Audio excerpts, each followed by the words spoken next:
Dans la question 1.5a, on nous demande de démontrer, de chercher trace de A et trace de B pour deux matrices A et B dont M4 de C qui vérifie A au carré égale B au carré égale IN égale I4, AB égale moins BA. Donc moi je vais faire la question de le cas général, parce que c'est vrai aussi dans le cas général. On va supposer que A au carré égale B au carré égale IN, ça veut dire qu'ils sont dans Mn de K. AB égale moins BA. Et on va démontrer que trace de A égale trace de B égale 0. Alors comment on va faire?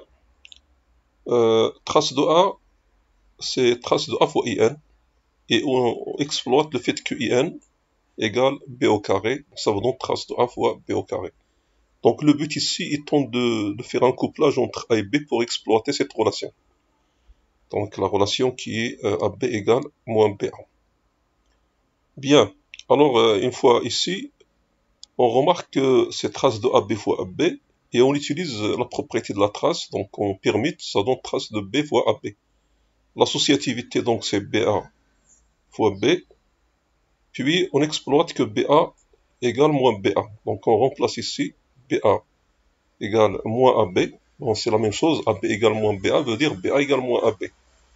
Donc c'est trace de moins AB fois B, c'est-à-dire trace de moins A fois B au carré. Finalement, ça donne moins trace de A parce que B au carré, c'est IN. Donc on a démontré que trace de A égale moins trace de A, deux fois trace de A égale à 0, et par suite trace de A égale à 0. Par symétrie des rôles, jouée par A et B, on a trace de A égale trace de B égale à 0. Voilà. Alors, on nous demande de prouver que A est diagonalisable. Donc A est diagonalisable, on peut le démontrer simplement en remarquant que A au carré égale I4 veut dire que L, le polynôme L, qui est égal x carré moins 1, qui est égal x moins 1 fois x plus 1, est un polynôme annulateur de A.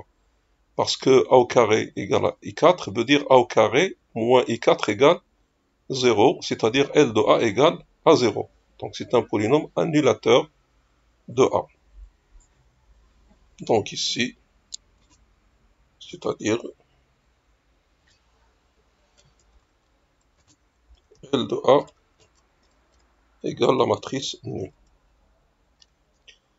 Alors L est scindé à racine simple, donc la matrice A est diagonalisable d'une part, et le spectre de A c'est inclus dans l'ensemble des racines de ce polynôme qui est moins 1 et 1. Donc l'ensemble formé par moins 1 et 1.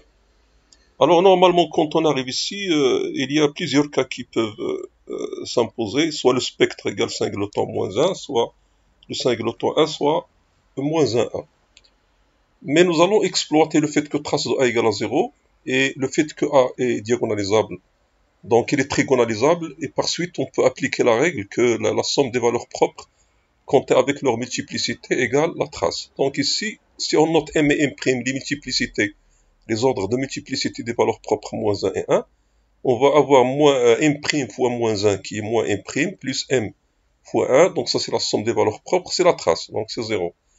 Par ailleurs, la somme M plus M', parce que le polynôme caractéristique est scindé, donc la somme des multiplicités, c'est le degré du polynôme, c'est-à-dire 4.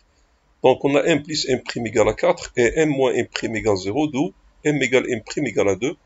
Et on a donc ce tableau qui vous donne les valeurs propres avec leur multiplicité.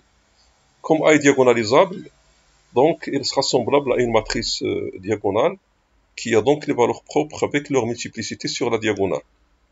C'est-à-dire que A est semblable à D est égal donc la matrice par bloc, donc avec I2 et moins I2. Il reste la question, prouver que B est semblable à cette matrice par bloc. Alors là, c'est pas évident, c'est peut-être une des questions les moins évidentes. Euh, il faut donc penser à ne pas utiliser une base de diagonalisation de B elle-même, mais considérer les endomorphismes canoniquement associés, donc A et B, et essayer d'exprimer l'endomorphisme associé à B dans une base de diagonalisation de A, non pas de B. C'est ce que nous allons faire dans la 7e vidéo. Alors merci pour votre attention et à la prochaine.